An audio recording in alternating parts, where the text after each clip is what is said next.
Hello అండి, welcome to law excellence IAS academy. ఈరోజు మనం ఆగస్టు 12 నాటి ఈనాడు న్యూస్ పేపర్లోని ఇంపార్టెంట్ కరెంట్ అఫైర్స్ గురించి డిస్కస్ చేద్దామండి. బిఫోర్ దట్ మనము ప్రీవియస్ క్లాస్లో ఇచ్చిన క్వశ్చన్ గురించి చూద్దాము.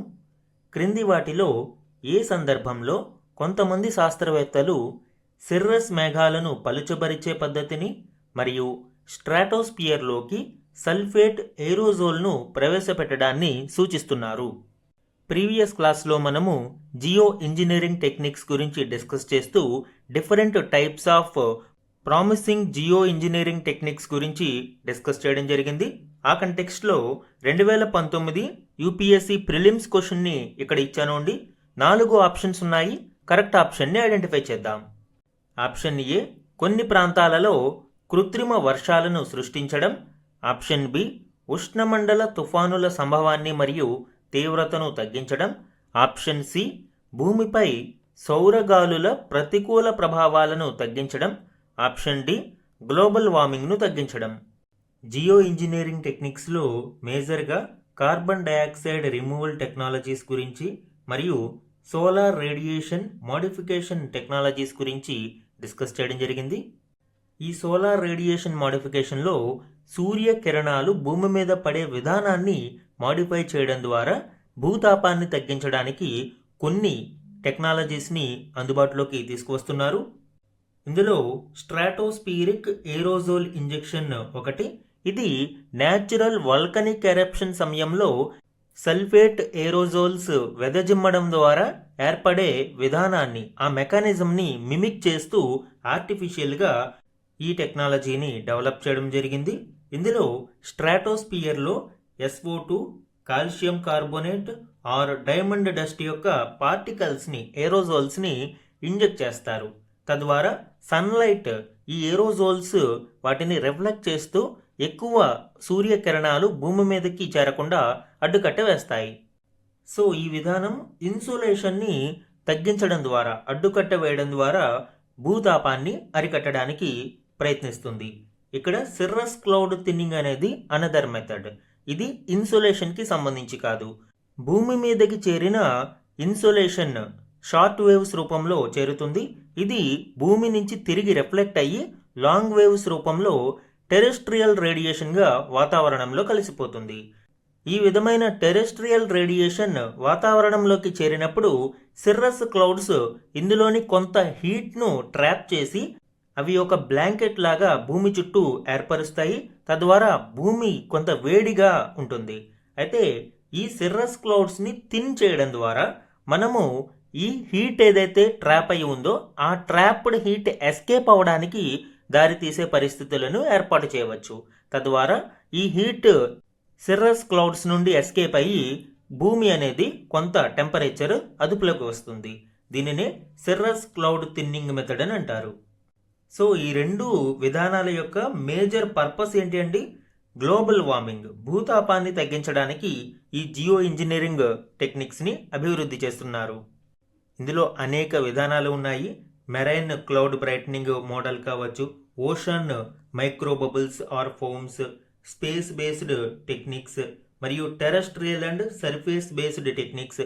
వీటన్నిటి గురించి మనము ప్రీవియస్ క్లాస్లో డీటెయిల్డ్గా డిస్కస్ చేశాము. Very very important topic. ఒకసారి మిస్ అయ్యి ఉంటే చూడండి. మన ఆన్సర్ ఏమవుతుంది? డి.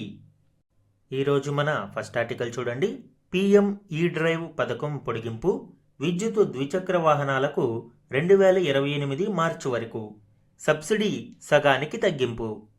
ఈ ఆర్టికల్ భారతదేశంలో ఈవీ వెహికల్స్ను ప్రోత్సహించడానికి ప్రభుత్వం తీసుకువచ్చిన వివిధ పథకాలు. ఎగ్జాంపుల్ ఫేమ్ 1, 2 మరియు PM E-డ్రైవ్. దీనిని మినిస్ట్రీ ఆఫ్ హెవీ ఇండస్ట్రీస్ తీసుకురావడం జరిగింది. ఈ పథకానికి సంబంధించి ప్రస్తుత మార్పుల గురించి ఇందులో వివరించారు. ఇందులోని కీ పాయింట్స్ ఇప్పుడు చూద్దాం. 2 వీలర్స్కు ఈ PM E-డ్రైవ్ స్కీమ్ని 2028 మార్చి 31 వరకు పొడిగించడం జరిగింది. అయితే ఇది వరకు కిలోవాట్ అవర్కు 5,000 రూపాయలు సబ్సిడీని ఇవ్వగా ప్రస్తుతం దానిని సగానికి తగ్గించారు. అంటే 1 కిలోవాట్ అవర్కు 2,500కు తగ్గించినట్లు నోటిఫికేషన్ వెల్లడిస్తుంది. అలానే వాహనానికి గరిష్టంగా 5,000 వరకు మాత్రమే పరిమితి కూడా ఉంటుంది. ఇది వరకు మ్యాక్సిమం సబ్సిడీ 10,000 రూపాయల వరకు ఉండేది. ఇప్పుడు 5,000కు పరిమితం చేయడం ఇక్కడ చూడవచ్చు. అలానే 2025 ఏప్రిల్ 1 నుంచి 2028 మార్చి 31 మధ్య రిజిస్టర్ అయిన వాహనాలకు మాత్రమే ఇది వర్తిస్తుంది. ఈ సబ్సిడీని పొందాలి అంటే ఎక్స్ ఫ్యాక్టరీ వాహన ధర గరిష్టంగా 1.5 లక్షలుగా కూడా ఉండాలి. మినిస్ట్రీ ఆఫ్ హెవీ ఇండస్ట్రీస్ దీనికి 2,767 కోట్ల నిధులను కేటాయించడం ఇక్కడ చూడవచ్చు. అలానే ఈ పిఎం ఈ డ్రైవ్కి మొత్తం 11,900 కోట్లను ప్రభుత్వం కేటాయించింది. ఈ పిఎం ఈ డ్రైవ్కి సంబంధించిన మరిన్ని డీటెయిల్స్ ఇక్కడ చూద్దాం. ఎలక్ట్రిక్ వెహికల్స్ అడాప్షన్ కోసం దీనిని తీసుకురావడం జరిగింది. మార్చి 31, 2028 వరకు దీనిని ఎక్స్టెండ్ చేశారు. మొత్తం టోటల్ అవుట్లే 11,900 కోట్ల రూపాయలను కేటాయించారు. ఇక్కడ ఇంపార్టెంట్ పాయింట్ ఏంటి అంటే గతంలో ఉన్న ఫేమ్ 2 స్కీమ్ను కంప్లీట్గా రీప్లేస్ చేసి ఈ పిఎం ఈ డ్రైవ్ స్కీమ్ను తీసుకువచ్చారు. ఈ 11,900 కోట్ల రూపాయలను బడ్జెట్ అలొకేషన్, వెహికల్ సబ్సిడీస్కి మరియు ఛార్జింగ్ ఇన్ఫ్రాస్ట్రక్చర్ని బూస్ట్ చేయడం కోసం కేటాయించనున్నారు. ఇందులో ఎలక్ట్రిక్ 2 వీలర్స్ కోసం 2,767 కోట్ల రూపాయలను కేటాయించారు. తద్వారా 45.7 లక్షల ఎలక్ట్రిక్ 2 వీలర్స్కు ప్రోత్సాహం అందించనున్నారు. ఇప్పుడే మనం చెప్పుకున్నాము, పర్ కిలోవాట్ అవర్ 2,500 రూపాయలను ఇన్సెంటివ్గా కేటాయిస్తున్నారు. అలానే ఒక వెహికల్కు మ్యాక్సిమం 5,000 రూపాయలను ఇన్సెంటివ్ అందించనున్నారు. ఇక ఎలక్ట్రిక్ 3 వీలర్స్కి సంబంధించి ఈ కేటగిరీ క్లోజ్ అయింది అండి. 2025 డిసెంబర్ 26వ తేదీకే అనుకున్న లక్ష్యాన్ని సాధించడంతో ఈ పథకాన్ని డిస్కంటిన్యూ చేశారు. అంటే ఈ పథకంలో ఈ కాంపోనెంట్ని డిస్కంటిన్యూ చేశారు. అలానే ఈ బస్సెస్కి 4,391 కోట్లను కేటాయించనున్నారు. 14,028 ఈ బస్సెస్కు సపోర్ట్ అందించనున్నారు. అలానే ఈ అంబులెన్సెస్ కోసం 500 కోట్లను, ఈ ట్రక్స్ కోసం మరొక 500 కోట్లను కేటాయించనున్నారు. టెస్టింగ్ ఫెసిలిటీస్ని ఇంప్రూవ్ చేయడం కోసం 780 కోట్ల బడ్జెట్ను కేటాయించనున్నారు. ఇక ఎలక్ట్రిక్ వెహికల్స్కు అవసరమైన ఛార్జింగ్ మౌలిక సదుపాయాలను ప్రోత్సహించడం కోసం 2,000 కోట్ల గ్రాంట్ను కేటాయించనున్నారు. ఇందులో 72,300 పబ్లిక్ ఈవీ ఫాస్ట్ ఛార్జర్స్ వివిధ సిటీస్ మరియు హైవేస్లో ఏర్పాటుకు దీనిని ఉపయోగిస్తారు. అవుట్ ఆఫ్ 72,300 ప్లాన్డ్ నెట్వర్క్లో 22,100 ఎలక్ట్రిక్ కార్స్ వంటి 4 వీలర్స్ కొరకు మరియు 1,800 ఛార్జింగ్ ఫెసిలిటీలు ఈ బస్సెస్ కొరకు మరియు మిగిలిన 48,400 ఈ 2 వీలర్స్ మరియు 3 వీలర్స్ కొరకు కేటాయించనున్నారు. అలానే ఈ సబ్సిడీ ప్రాసెస్ పూర్తిగా డిజిటలైజ్ రూపంలో తీసుకురావడం జరిగింది. ఇందులో ముందుగా ఆర్టీఓ లింకేజ్ మరియు ఓచర్ జనరేషన్ అనేది పిఎం ఈ డ్రైవ్ పోర్టల్ ద్వారా జరుగుతుంది. ఆర్టీఓ ద్వారా రిజిస్టర్ అయిన వాహనాలకు డీలర్ తన పిఎం ఈ డ్రైవ్ లాగిన్ని ఉపయోగించి ఈ ఓచర్ని జనరేట్ చేస్తారు. దెన్ బయ్యర్ యొక్క ఫేషియల్ రికగ్నిషన్ ద్వారా ఈ కేవైసీ వెరిఫికేషన్ని డీలర్ పూర్తి చేసి ఇన్స్టాంట్ ఓచర్ని అందించడం జరుగుతుంది. దెన్ డిజిటల్ సిగ్నేచర్ కూడా తీసుకుంటారు, కౌంటర్ సైన్ డీలర్ మ్యానుఫ్యాక్చరర్కి ప్రొడ్యూస్ చేయడం కోసం. ఈ విధంగా కంప్లీట్ డిజిటల్ ప్రాసెస్లో ఎటువంటి మిస్యూజెస్ లేకుండా సబ్సిడీలను నేరుగా కస్టమర్లకు అందిస్తారు. మన నెక్స్ట్ ఆర్టికల్ చూడండి. క్యాన్సర్ను నోటిఫైయబుల్ వ్యాధిగా ప్రకటించండి, 19 రాష్ట్రాలకు సుప్రీంకోర్టు ఆదేశం. ఈ ఆర్టికల్ ఇటీవల కేంద్రానికి సుప్రీంకోర్టు క్యాన్సర్ని కూడా, ఏదైతే నాన్ కమ్యూనికబుల్ డిసీజ్ ఉందో ఈ క్యాన్సర్ వ్యాధిని కూడా నోటిఫైయబుల్ డిసీజ్గా గుర్తించాలి అని ఆదేశాలు జారీ చేసింది. అసలు నోటిఫైయబుల్ డిసీజ్ అంటే ఏంటి, మరియు క్యాన్సర్ను ఎందుకు ఈ నోటిఫైయబుల్ డిసీజెస్గా గుర్తించాలి అని సుప్రీంకోర్టు ఆదేశించింది అనేది ఇప్పుడు చూద్దాం. క్యాన్సర్ను తొలి దశలోనే గుర్తించి తగిన చికిత్సలు అందించేందుకు గాను నోటిఫైయబుల్ డిసీజ్గా దానిని ప్రకటించాలి అని 19 రాష్ట్రాలకు మరియు కేంద్రపాలిత ప్రాంతాలకు సుప్రీంకోర్టు ఆదేశాలు ఇచ్చింది. ఇప్పటికే 17 రాష్ట్రాలు క్యాన్సర్ను ఈ నివేదించదగిన వ్యాధిగా అంటే నోటిఫైయబుల్ డిసీజ్గా గుర్తించాయి. మిగిలిన రాష్ట్రాలు కూడా దీనిని అనుసరించాలి అని సుప్రీం ధర్మాసనం అభిప్రాయపడింది. ఈ విషయంలో దేశవ్యాప్తంగా ఏకరూప విధానం అమలయ్యేలా అన్ని రాష్ట్రాలు, కేంద్రపాలిత ప్రాంతాలకు మార్గదర్శకాలు జారీ చేయాలి అని కేంద్రాన్ని ఆదేశించింది. ఈ నోటిఫైయబుల్ డిసీజెస్ అంటే ఏంటి? ఏవైతే కొన్ని స్పెసిఫిక్ మెడికల్ కండిషన్స్ ఖచ్చితంగా హెల్త్ అథారిటీస్కి రిపోర్ట్ చేయాల్సి ఉంటుందో అటువంటి వాటిని నోటిఫైయబుల్ డిసీజులని పిలుస్తారు. అంటే నివేదించదగిన వ్యాధి. ఎవరికి నివేదించాలి? హెల్త్ అథారిటీస్ ఎవరైతే ఉన్నారో ఆ వ్యాధికి సంబంధించి ఈ హెల్త్ అథారిటీస్కి నివేదించాలి. ఎందుకు నోటిఫైయబుల్, ఎందుకు నివేదించాల్సిన అవసరం అంటే అవుట్ బ్రేక్ మానిటరింగ్. కొన్ని వ్యాధులు హెల్త్ అథారిటీస్కి మనము చేరవేయకపోతే అవుట్ బ్రేక్ అయ్యి మొత్తం ఆ ప్రాంతమంతా అంటువ్యాధులుగా మారే ప్రమాదం ఉంటుంది. సో దీనివలన కంటాజియస్ ఇన్ఫెక్షన్స్ తీవ్రంగా వచ్చే ప్రమాదం ఉంది. అందువల్లనే హెల్త్ అథారిటీస్కి దాని గురించి నివేదించాలి. ఇక కాంటాక్ట్ ట్రేసింగ్. హెల్త్ అథారిటీస్కి నివేదించడం ద్వారా ఎవరైతే ఈ వ్యాధికి ఎక్స్పోజ్ అయ్యారో వారిని మరియు వారి యొక్క ప్రైమరీ మరియు సెకండరీ కాంట్రాక్ట్ని ట్రేస్ చేయడం ద్వారా వారిని వాళ్ళు కలిశారు, వాళ్ళకి కూడా ఈ వ్యాధి ఉందా లేదా అనేది ట్రేస్ చేయడం ద్వారా వ్యాధిని కంట్రోల్ చేయడానికి అవకాశం ఉంటుంది. అలానే రిసోర్స్ అలొకేషన్. ఈ నోటిఫైయబుల్ డిసీజెస్ని మరియు వాటి యొక్క డేటాని విశ్లేషించడం ద్వారా ఏ ప్రాంతానికి ఏ రకమైన వ్యాక్సిన్స్, మెడిసిన్స్ మరియు మెడికల్ పర్సనల్ అవసరమవుతాయనేది ఒక అంచనాకి రావచ్చు. అలానే పాలసీ డిజైన్.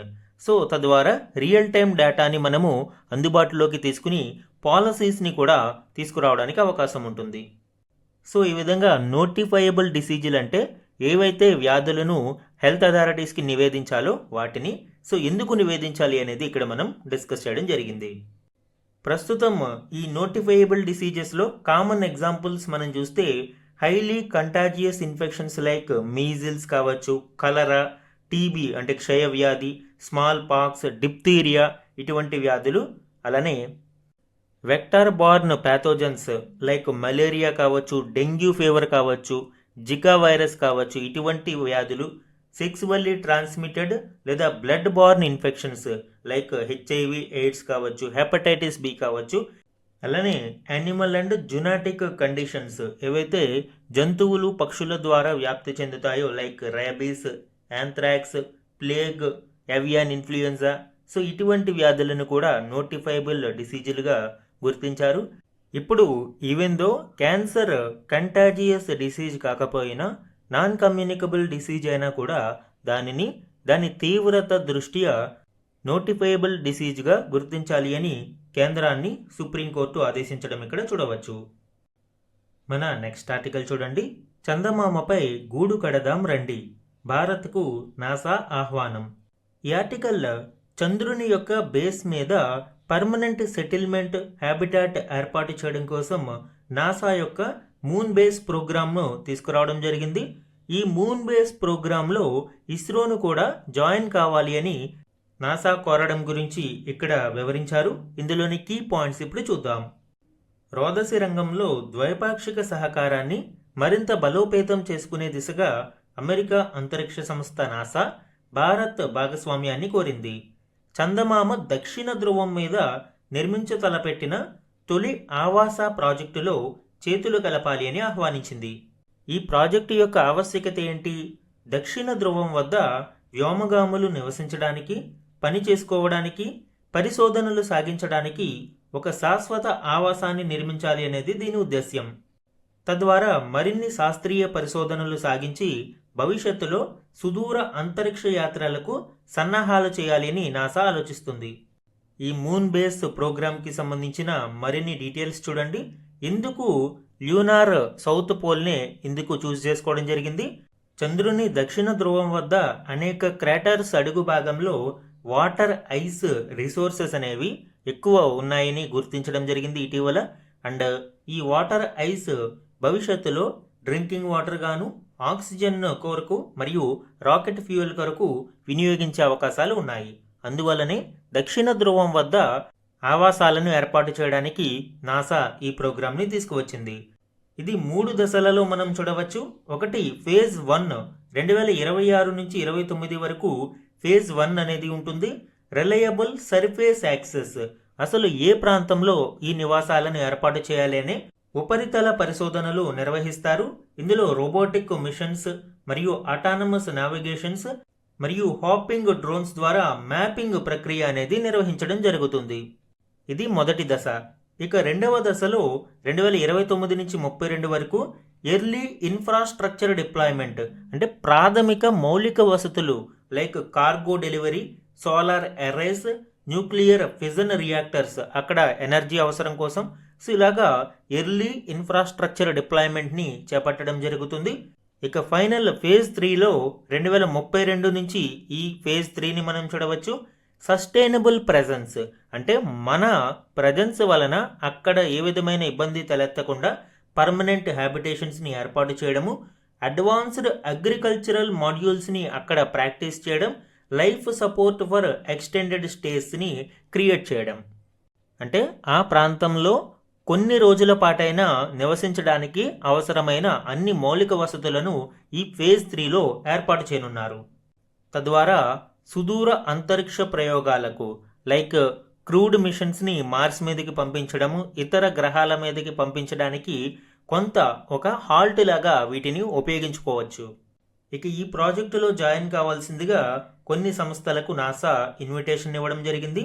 అందులో భారతదేశం యొక్క ఇస్రోని కూడా ఇన్వైట్ చేశారు. ఆర్టెమిస్ ఒప్పందాలలో భారత్ కూడా భాగస్వామిగా ఉంది కాబట్టి, అలానే కొన్ని స్పెషలైజ్డ్ క్యాపబిలిటీస్కి భారతదేశం యొక్క ఇస్రో చాలా అతి తక్కువ ఖర్చుతో ఎఫిషియంట్ టెక్నాలజీస్ అందించగలదు కాబట్టి ఇస్రోను ఇక్కడ ఇన్వైట్ చేయడం జరిగింది. అలానే జాక్సా అడ్వాన్స్డ్ రోబోటిక్స్ని అందించనుంది. ఇక నాసా డీప్ స్పేస్ లాజిస్టిక్స్ని అందిస్తుంది. ఈ విధంగా కొలాబరేటివ్ డిస్ట్రిబ్యూషన్ ద్వారా ఈ కార్యక్రమాన్ని తీసుకురానున్నారు. ఇందులో కమర్షియల్ పార్ట్నర్స్గా బ్లూ ఆరిజిన్, ఇది అమెజాన్కి సంబంధించిన బ్లూ ఆరిజిన్ సంస్థ, అలానే ఆస్ట్రోబాటిక్, ఇంట్యూటివ్ మిషన్స్, ఇటువంటి కమర్షియల్ పార్ట్నర్స్ని కూడా ఇన్వైట్ చేయడం జరిగింది. బెంగళూరులో జరిగిన ఒక సమావేశంలో నాసా మరియు ఇస్రో మధ్య ఈ చర్చలు జరిగాయి. అలానే ట్రస్ట్ కార్యక్రమం కింద పౌర, వాణిజ్య, అంతరిక్ష సహకారాన్ని బలోపేతం చేసుకోవడం గురించి కూడా ఈ సమావేశంలో చర్చ జరిగింది. ఈ ట్రస్ట్ కార్యక్రమం అంటే ఏంటండి, లాస్ట్ ఫిబ్రవరిలో దీనిని లాంచ్ చేయడం జరిగింది. ఈ కార్యక్రమం కింద రక్షణ, కృత్రిమ మేధ, సెమీకండక్టర్లు, క్వాంటమ్ బయోటెక్నాలజీ, ఇంధనం, అంతరిక్షం వంటి కీలక రంగాలలో కీలక పరిజ్ఞానాల వినియోగాన్ని ప్రోత్సహించడం దీని యొక్క ఉద్దేశ్యం. ట్రస్ట్ ప్రోగ్రామ్ యొక్క అబ్రివేషన్ చూడండి, transforming relationship utilizing strategic technology. వ్యూహాత్మక సాంకేతికతలలో ఇరు దేశాలు ఒకరికొకరు పరస్పరం సహకరించుకోవడం కోసం ఈ కార్యక్రమాన్ని తీసుకురావడం జరిగింది. సో అందులో భాగంగానే ఇప్పుడు నాసా యొక్క మూన్ బేస్ ప్రోగ్రామ్కి ఇస్రోను ఇన్వైట్ చేయడం జరిగింది. ఎగ్జామ్ పాయింట్ ఆఫ్ వ్యూలో నాసా మరియు ఇస్రో యొక్క ఇనిషియేటివ్స్ ఇంపార్టెంట్ అండి. మన నెక్స్ట్ ఆర్టికల్ చూడండి, కోల్కతాలో శృతి జలప్రవేశం. ఈ ఆర్టికల్ రీసెంట్గా లాంచ్ కాబడిన పెట్రోల్ వెజల్ శృతికి సంబంధించిన కీలక డీటెయిల్స్ను వివరిస్తుంది. ఇందులోని కీ పాయింట్స్ ఇప్పుడు చూద్దాం. గస్తీ నౌక శృతి జలప్రవేశం మంగళవారం కోల్కతాలో నిర్వహించారు. శృతి అనే పేరును వేదాల నుంచి తీసుకుని నామకరణం చేసినట్లు నేవీ వర్గాలు వెల్లడించాయి. దీని యొక్క పొడవు 113 మీటర్లు, వెడల్పు 14.6 మీటర్లు, బరువు 3000 టన్నులు, గరిష్ట వేగం 23 నాట్స్. దీనికి సంబంధించిన మరిన్ని డీటెయిల్స్ చూద్దాము. భారతదేశం యొక్క తీర ప్రాంత గస్తీని మరింత విస్తృతం చేసేందుకు next generation offshore patrol vessel ప్రాజెక్ట్ను ఇండియన్ నేవీ లాంచ్ చేయడం జరిగింది. ఇందులో భాగంగా 11 NGOPVs next generation offshore patrol వెజల్స్ను స్వదేశీయంగా డెవలప్ చేయడం జరుగుతుంది. ఇందులో 4 వెజల్స్ కోల్కతా బేస్డ్ GRSE సంస్థ నిర్వహించగా మిగిలిన 7 వెజల్స్ను గోవా షిప్ యార్డ్ లిమిటెడ్ నిర్మించనుంది. టోటల్ ప్రాజెక్ట్ కాస్ట్ 9,781 కోట్లు. ఈ 11 వెజల్స్లో ఆల్రెడీ 2 వెజల్స్ ఇప్పటికే లాంచ్ అయినాయి. ఒకటి గోవా షిప్ యార్డ్ లిమిటెడ్ నిర్మించిన షాచి, ఇది మొత్తం 11 వెజల్స్లోనే మొదటి వెజల్. ఇక రెండవది సంఘమిత్ర, ఇది GRSE సంస్థ నిర్మించింది. సంఘమిత్ర జిఆర్ఎస్ఈ నిర్మించిన మొదటి వెజల్ మరియు ఓవరాల్గా రెండవ వెజల్. ఇప్పుడు జిఆర్ఎస్ఈ నిర్మించిన శృతి ఇది మూడవది ఓవరాల్గా మరియు జిఆర్ఎస్ఈ నిర్మించిన వాటిలో రెండవది. ఈ శృతి పెట్రోల్ వెజల్ లాంచ్ అవ్వడం జరిగింది. Garden reach ship builders and engineers limited జిఆర్ఎస్ఈ సంస్థ దీనిని డిజైన్ మరియు బిల్డ్ చేయడం జరిగింది. ఈ 11 వెజల్స్ని కూడా ఇండిజినస్లీ అంటే స్వదేశీయంగా పూర్తిగా ఆత్మనిర్భర్ భారత్ ఇనిషియేటివ్లో భాగంగా నిర్మిస్తూ ఉన్నారు. దీని యొక్క స్పెసిఫికేషన్స్ని మనం చూస్తే మొత్తం 113 మీటర్ల పొడవు, 14.6 మీటర్ల వెడల్పు మరియు బరువు డిస్ప్లేస్మెంట్ 3000 టన్నులు అండ్ అడ్వాన్స్డ్ వెపనరీ ఇందులో మనం చూడవచ్చు. అలానే హెలికాప్టర్ డెక్, మెయిన్ గన్ వ్యవస్థలు and advanced radar and sensor suite ఇందులో భాగంగా మనం చూడవచ్చు. మిజైల్ లాంచర్స్ కూడా ఇందులో మనం చూడవచ్చు. అదర్ స్పెసిఫికేషన్స్ని మనం చూస్తే టాప్ స్పీడ్ 23 నాట్స్ వరకు దీని యొక్క గరిష్ట వేగం ఉంటుంది. అలానే ఎండ్యూరెన్స్ 8500 నాటికల్ మైల్స్ యొక్క ఎండ్యూరెన్స్ని ఇది కలిగి ఉంటుంది. అంత దూరం ప్రయాణించగలదు. 14 నాట్స్ క్రూజింగ్ స్పీడ్తో వెళ్ళినప్పుడు ఈ ఎండ్యూరెన్స్ని మనం చూడవచ్చు. అంటే ఈ నౌక యొక్క సామర్థ్యం ఎంత దూరం ఇది వెళ్ళగలుగుతుంది అనేది ఎండ్యూరెన్స్గా చెప్తాము. ఇక క్రూ యొక్క కెపాసిటీ 24 మంది ఆఫీసర్లు, 100కు పైగా సేలర్స్ను ఇది క్యారీ చేయగలుగుతుంది. దీని యొక్క ఆపరేషనల్ క్యాపబిలిటీస్ మనం చూస్తే ప్రైమరీ మిషన్ ఏంటి అండి, ఇది హై డెన్సిటీ మ్యారిటైమ్ సర్వేలెన్స్, తీర ప్రాంతాలలో తీవ్రమైన గస్తీని నిర్వహించడం కోసము, especially anti piracy, search and rescue operations మరియు ఆఫ్ షోర్ అసెట్స్కి కీలకమైన రక్షణను అందించడం దీని యొక్క ప్రాథమిక విధి. ఇక సెకండరీ రోల్స్లో మైన్ వార్ఫేర్ సపోర్ట్, ఇక్కడ తీర ప్రాంతాలలోనే కాదు సముద్ర మార్గాలలో ఏర్పాటు చేయబడిన మైన్స్ని అడ్డుకొట్టవేయడానికి, మళ్ళనే supporting special operation forces, humanitarian assistance and disaster relief, ఏవైనా విపత్తు సందర్భాలలో మానవతా సాయాన్ని, సహాయ చర్యలను చేపట్టడానికి కూడా ఈ పెట్రోల్ వెజల్స్ సహాయపడతాయి. సో ఇది భారతదేశం యొక్క next generation offshore patrol vessel ప్రోగ్రామ్కి సంబంధించి. ఇందులో భాగంగా ఇప్పుడు శృతి పెట్రోల్ వెజల్ లాంచ్ చేయబడింది. గతంలోనే సాచి మరియు సంఘమిత్ర లాంచ్ కాబడ్డాయి. ఈరోజు important one liner current affairs చూడండి. కొలంబియాలో 2026 ఆగస్టు 10న రెక్టర్ స్కేలుపై 7.4 తీవ్రతతో శక్తివంతమైన భూకంపం నమోదైంది. ఈ విపత్తులో 111 మంది మరణించారు. దేశ రాజధాని బొగోటాకు 400 కిలోమీటర్ల దూరంలోని చోకో ప్రాంతంలో శాన్ జోస్ డెల్ పామార్ వద్ద ఈ భూకంప కేంద్రం ఉన్నట్లు గుర్తించారు. సో కొలంబియా భూకంపం 7.4 తీవ్రతతో సంభవించింది. భూకంపం యొక్క తీవ్రత ఏ విధంగా కొలుస్తారు అండ్ ఎందుకు ఇది ఏర్పడుతుంది అనేది జాగ్రఫీ క్లాసెస్లో ఒకసారి చూడండి. అలానే ఆల్రెడీ మనము మక్కా ట్రైపార్టైట్ అగ్రిమెంట్ గురించి డిస్కస్ చేయడం జరిగింది. 3 దేశాలు, ఇందులో సౌదీ అరేబియా, తుర్కియా మరియు పాకిస్తాన్ సభ్య దేశాలుగా ఉన్నాయి. దీనిని ఇస్లామిక్ నాటో అని కూడా పిలుస్తారు. దీనికి సంబంధించిన కంప్లీట్ డీటెయిల్స్ ప్రీవియస్ క్లాసెస్లో చూసాము.